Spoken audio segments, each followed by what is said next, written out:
Halo anak-anak Gratia Kids, gimana kabarnya kalian? Bu Yeyen harap semua baik-baik dan sehat-sehat. Terus melakukan protokol kesehatan ya. Terus rajin berdoa, semangat membaca Alkitab. Dari manapun kita beribadah anak-anak, Tuhan tetap mendengar doa-doa kita. Tuhan tetap mau berfirman kepada kita.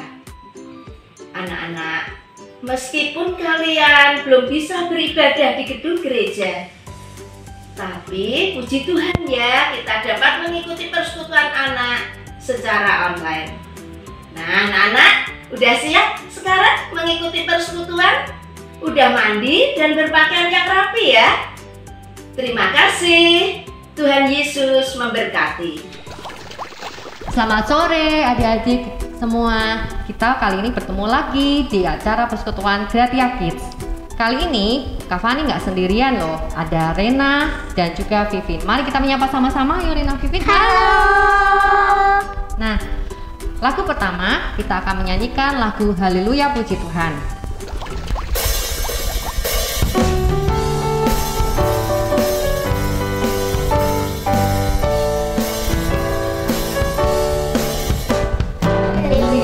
Haleluya, haleluya, haleluya, puji Tuhan.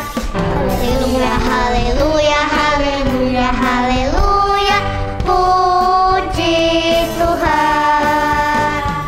Puji Tuhan, haleluya, puji Tuhan, haleluya, puji Tuhan, haleluya. Puji Tuhan.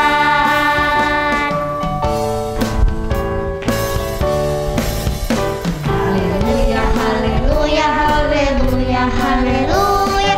Puji Tuhan. Haleluya, haleluya, haleluya, haleluya.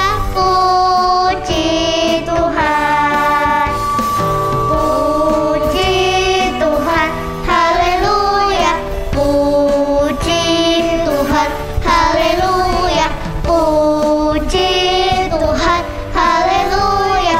Puji Tuhan.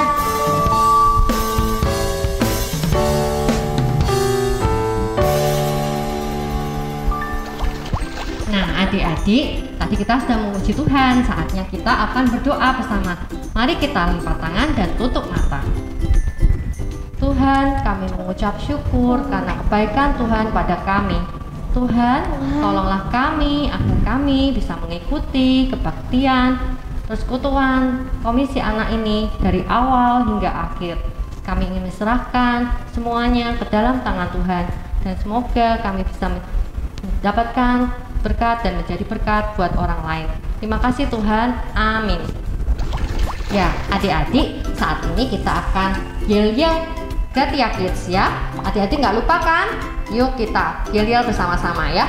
1, 2, 3. Gratia Kids bertumbuh dalam Kristus. Sekali lagi ya. Gratia Kids bertumbuh dalam Kristus. Yeay. Nah, lagu selanjutnya kita akan menyanyikan bersama-sama lagu Susahnya Aku Taat.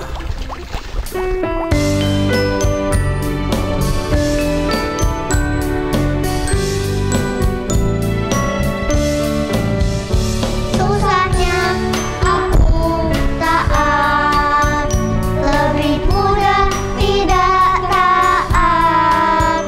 Susahnya ku diatur, lebih mudah ku mengatur. Pilih yang mana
Halo anak-anak sekalian, apa kabar?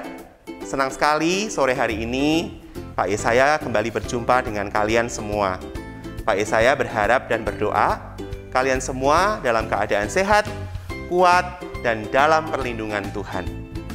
Anak-anak sekalian, sebelum kita mendengarkan firman pada sore hari ini, Pak Yesaya ingin mengajak kalian semua untuk berdoa. Yuk kita berdoa sama-sama. Bapa yang di surga, kami mengucap syukur untuk pemeliharaan dan perlindungan-Mu kepada kami sampai hari ini. Kami juga bersyukur karena kami masih memiliki kesempatan untuk mengikuti persekutuan Komisi Anak pada sore hari ini.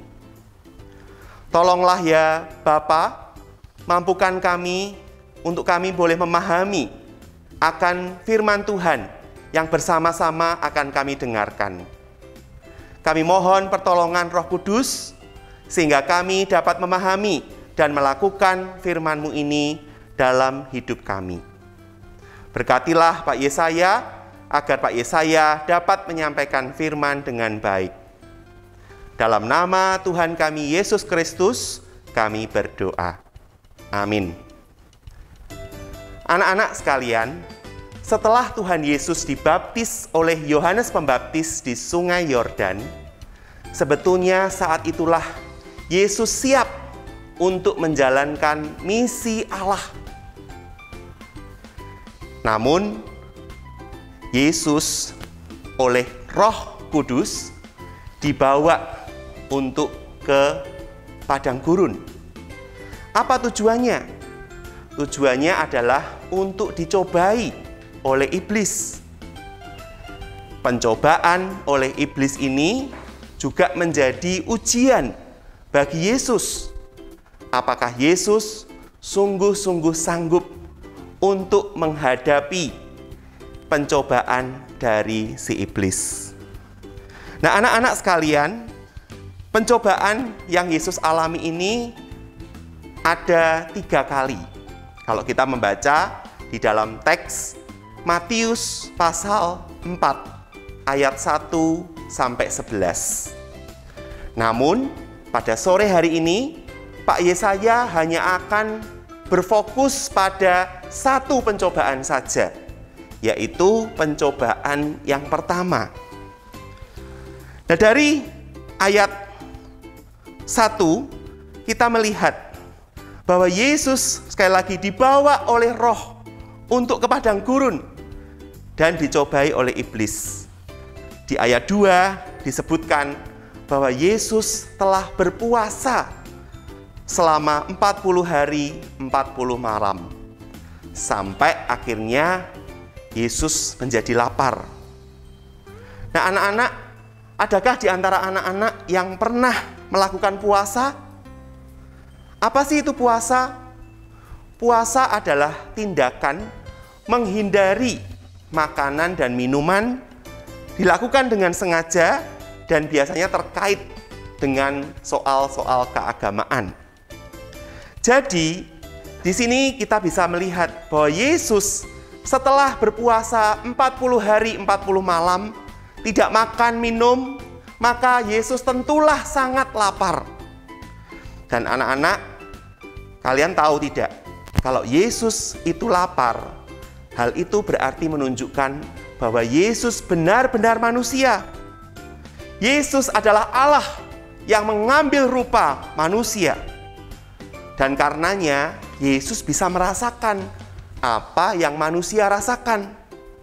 Yesus bisa lapar. Badannya bisa lemah dan tidak berdaya. Bayangin, 40 hari 40 malam nggak makan. Apalagi kalau kita tadi baca, Yesus berada di mana, anak-anak? Dia ada di padang gurun. Padang gurun yang tentunya sangat panas, gersang, tandus, dan kering. Nah, anak-anak bisa lihat gambarnya ini. Melihat Yesus dalam kondisi lapar dan kepanasan, iblis lalu mengambil kesempatan itu untuk mencobai Yesus. Iblis berusaha untuk memperdayai Yesus dengan mengatakan, "Jika engkau anak Allah, perintahkanlah batu-batu ini menjadi roti." Di sini iblis hendak meminta Yesus untuk membuktikan firman yang berkata, "Engkaulah anakku yang kukasihi, kepadanyalah aku berkenan." Anak-anak bisa baca itu ya di ayat yang sebelumnya, di Matius pasal 3. Nah, jadi iblis seolah-olah mau mengatakan, "Ayo dong Yesus, tunjukin kuasamu sebagai anak Allah. Engkau kan anak Allah. Aku mau lihat buktinya." Anak-anak, sekali lagi kita kembali kepada pencobaan pertama yang dilontarkan iblis kepada Yesus. Dan kalian coba bisa bayangkan, kalau suatu kali kalian itu merasa lapar dan kepanasan, apa yang kalian ingin lakukan? Tentu kalian ingin meminta kepada mama dan papa supaya mereka membuatkan makanan buat kalian. Atau kalau papa mama nggak masak, misalnya ya, tentu kalian ingin supaya papa dan mama membelikan makanan. "Ayolah pa, ma, aku sudah lapar nih, kepanasan lagi." Anak-anak, itulah juga yang Yesus alami ketika dia ditawari oleh iblis. Kita lihat gambarnya ya. Apakah Yesus bisa mengubah batu-batu itu menjadi roti? Oh, tentu bisa. Yesus kan punya kuasa. Tapi apakah Yesus mau melakukan hal itu? Tidak. Nah, maka tentu kita bertanya ya, kenapa kok Tuhan Yesus tidak mau melakukannya? Bukankah Yesus lapar? Sudah berpuasa 40 hari 40 malam. Mengapa Yesus menunda keinginan hatinya untuk makan? Nah, anak-anak, kira-kira dari anak-anak ada yang tahu nggak ya? Apa alasan Yesus tidak mau mengubah batu menjadi roti? Apa alasannya? Paling tidak anak-anak, Pak Yesaya ingin bagikan ada 2 jawaban. Ya, 2 jawaban mengapa Yesus tidak mau mengubah batu-batu menjadi roti. Yang pertama, Yesus tidak mau melakukan hal itu karena itu adalah untuk memuaskan kepentingan dirinya sendiri. Seperti tadi Pak Yesaya sudah katakan ya, Yesus itu punya kuasa. Yesus berkuasa melakukan keajaiban apapun. Tapi Yesus sadar bahwa dia tidak mau melakukan itu kalau itu hanya sekedar memenuhi dorongan hawa nafsu keinginannya saja untuk kepentingan dirinya sendiri. Tidak mau Yesus. Pelayanan atau tindakan apapun yang Yesus kerjakan adalah untuk mendatangkan kebaikan bagi sesama. Yang kedua, alasan mengapa Yesus tidak mau mengubah batu-batu itu menjadi roti adalah Yesus memilih untuk lebih taat kepada Allah Bapa daripada taat kepada iblis. Anak-anak tadi baca ya, bahwa yang memberi perintah supaya batu-batu itu diubah jadi roti siapa? Iblis. Yesus mau nggak nuruti iblis? Nggak mau dong. Yesus lebih memilih percaya pada Allah Bapanya yang sanggup untuk memelihara dia, yang sanggup untuk menyediakan makanan yang Yesus perlukan. Karena itu Yesus berkata, ada tertulis, manusia bukan hidup dari roti saja, melainkan dari setiap firman yang keluar dari mulut Allah. Anak-anak sekalian yang dikasihi Tuhan, bagaimana lalu firman Tuhan ini bisa kita terapkan dalam hidup kita sehari-hari? Yuk kita coba sama-sama lihat video berikut ini. Aku bosan nih di rumah terus, enaknya ngapain ya? Aku mau main game aja deh.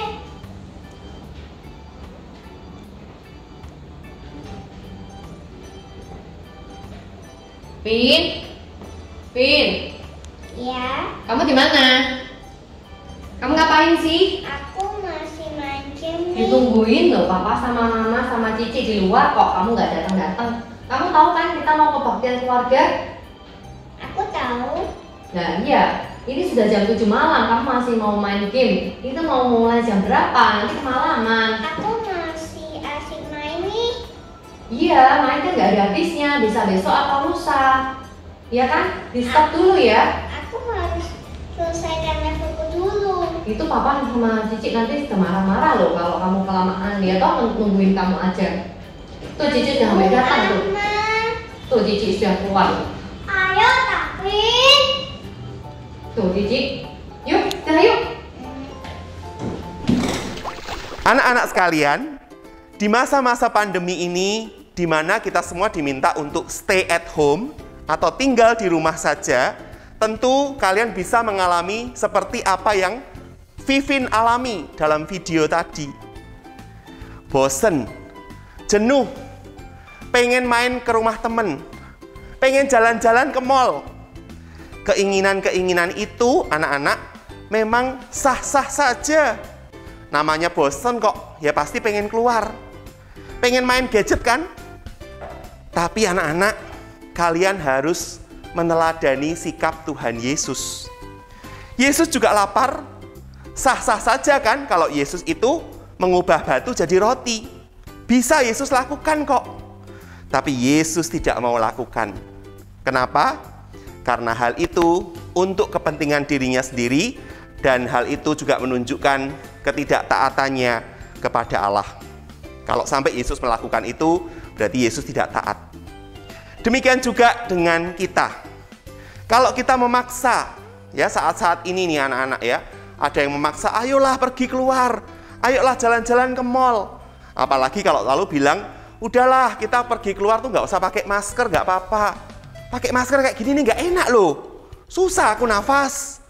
Ya aku nggak bebas gitu loh, udahlah lepas saja nggak apa-apa. Pergi keluar tanpa mengenakan masker, itu berarti apa? Itu berarti kita hanya memikirkan kepentingan kita sendiri. Kita tidak boleh berbuat seperti itu anak-anak. Kita harus bertanya pada diri kita, apakah yang aku lakukan ini bisa mendatangkan kebaikan untuk orang lain? Nah itu penting ya, ini pelajaran penting nih anak-anak ya. Kita harus selalu mempertanyakan itu. Dan yang kedua, kalau kita sampai tidak mengikuti, tidak mengindahkan protokol kesehatan ya, 3M, mengenakan masker, mencuci tangan setelah melakukan sesuatu, dan menjaga jarak, tidak berkerumun dengan orang. Dan kalau itu kita langgar, berarti kita tidak patuh kepada Allah. Loh kok bisa Pak Yesaya? Kalian anak-anak ya tentu pernah ingat, ada firman Tuhan yang mengatakan bahwa pemerintah itu adalah hamba Allah untuk kebaikan kita. Berarti kalau kita ya anak-anak termasuk yang di rumah, kita tidak patuh pada pemerintah, itu berarti kita tidak patuh juga pada Allah. Betul nggak?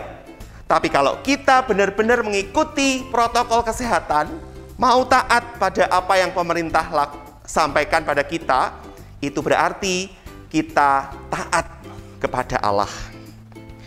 Oke anak-anak sekalian, mari kita belajar sama-sama, yuk kita menunda keinginan hati kita demi kebaikan orang lain dan demi untuk menunjukkan ketaatan kita kepada Allah.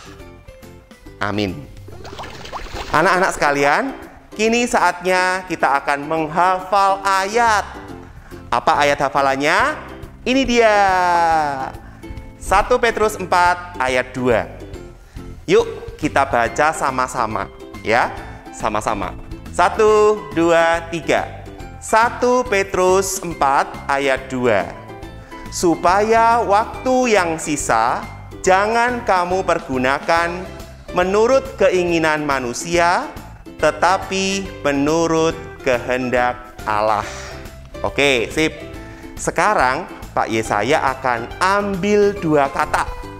Ya, 2 kata Pak Yesaya hilangin, terus kita ucapkan sekali lagi. Oke? 2 kata hilang. 1, 2, 3. 1 Petrus 4 ayat 2. Supaya waktu yang sisa jangan kamu pergunakan menurut keinginan manusia, tetapi menurut kehendak Allah. Oke, bisa semua nggak anak-anak? Bisa ya? Oke, sekarang Pak Yesaya kurangin lagi. 3 kata ya. 3 kata tadi udah 2 kata hilang kan? Sekarang 3 kata hilang. 3 kata hilang. Ya, oke. Bisa nggak nih anak-anak? Bisa lah ya. Yuk, 1, 2, 3. 1 Petrus 4 ayat 2. Supaya waktu yang sisa jangan kamu pergunakan menurut keinginan manusia, tetapi menurut kehendak Allah. Oke, bisa ya pastinya ya. Berani nggak kalau misalnya Pak Yesaya sekarang ilangin 4 kata? Berani nggak? Tadi udah 2, terus 3, sekarang 4. Bisa nggak? Bisa ya? Oke, bisa. 4 kata hilang. Ya, oke. Yuk kita hafalkan bersama-sama. 1, 2, 3. 1 Petrus 4 ayat 2. Supaya waktu yang sisa jangan kamu pergunakan menurut keinginan manusia, tetapi menurut kehendak Allah. Yeay! Hebat, hebat, hebat. Nah, sekarang hilang semua. Berani nggak? Bisa nggak anak-anak? Bisa lah ya, anak-anak udah pada jago kan, hafal ayat kan? Ya, sekarang Pak Yesaya ilangin semuanya, kita ucapkan sama-sama. Siap? Siap ya anak-anak ya? 1, 2, 3. 1 Petrus 4 ayat 2. Supaya waktu yang sisa jangan kamu pergunakan menurut keinginan manusia, tetapi menurut kehendak Allah. Yeay, akhirnya hebat ya kalian ya. Baik, itu tadi hafalannya. Selalu diingat, jangan cuma dihafal, tapi benar-benar kita lakukan. Ya, ingat bahwa waktu yang ada harus dipakai untuk apa? Untuk melakukan kehendak Allah, bukan sekedar untuk melakukan keinginan manusia. Tuhan Yesus memberkati. Adik-adik, terima kasih ya untuk partisipasinya yang sudah mengerjakan aktivitas minggu lalu. Nah, sekarang hadiahnya akan bisa diambil di sekretariat besok, mulai besok pagi. Untuk tugas aktivitas kali ini, kelas kecil. Nah, ada tugas menggambar, menghubungkan titik-titik dan diwarnai. Dikirim, difoto, dikirim ke WA grup kelas masing-masing ya. Nah, untuk kelas besar ada kuis Alkitab. Soalnya bisa didapat di WA grup kelas masing-masing. Paling lambat dikumpulkan tanggal 11 Februari. Bisa mengontak guru masing-masing ya, kalau mungkin masih belum jelas bisa ditanyakan di WA grup masing-masing. Tuh, ditunggu ya adik-adik, selamat mengerjakan. Nah adik-adik, kita tadi sudah mendengarkan firman Tuhan. Nah, kita sama-sama belajar untuk taat ya, mulai dari sekarang. Kita akan mengakhiri persekutuan Gratia Kids sore kali ini dan kita akan menyanyikan lagu Taat.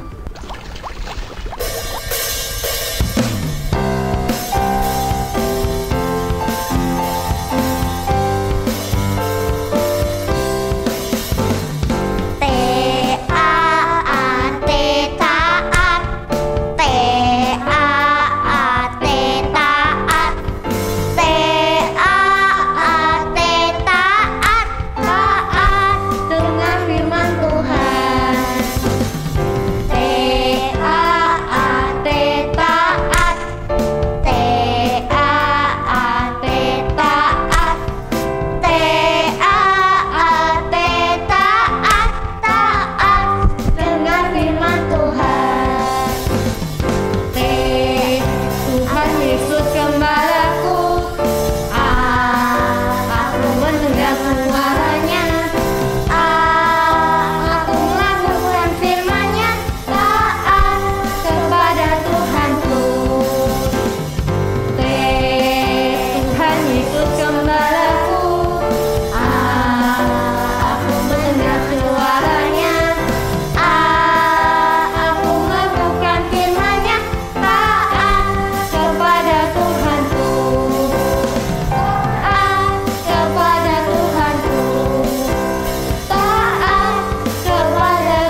Anak-anak sekalian, kita akan mengakhiri persekutuan Komisi Anak Gratia Kids pada sore hari ini dengan berdoa.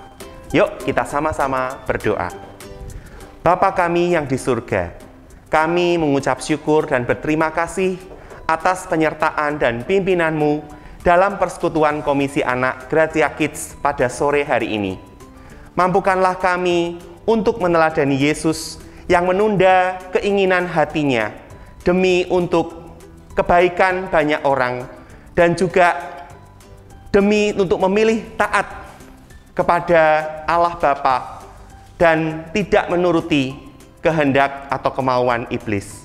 Terima kasih ya Bapa, kami menyerahkan setiap anak-anak-Mu yang mengikuti siaran ini. Kiranya mereka sungguh boleh menjadi anak-anak yang semakin hari semakin taat kepada Tuhan. Terima kasih ya Bapa, di dalam nama Tuhan kami Yesus Kristus, kami sudah berdoa. Amin. Adik-adik, sampai jumpa lagi di persekutuan Gratia Kids selanjutnya ya. Tetap, apa Vin? Semangat, jaga kesehatan. Tuhan Yesus memberkati. Dadah!